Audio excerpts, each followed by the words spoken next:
কুচিয়া জোল আছিলে কুচিয়া অলপ ঢালিলোঁ তো ইয়াত চিকেন ইয়াৰ ফ্ৰেঞ্চবিন আলু ভাজি ইয়াৰ কচুথুৰি আৰু ঔটেঙাত খুব সোৱাদেৰে জুতি লগাই এসাঁজ খাম এতিয়া চাওক আপোনালোকক দেখাই আছোঁ চাওক দেখিব পাইছে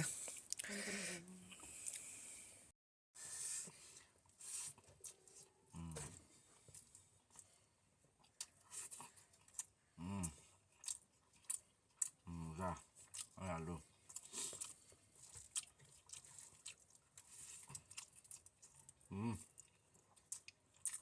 লিভাৰ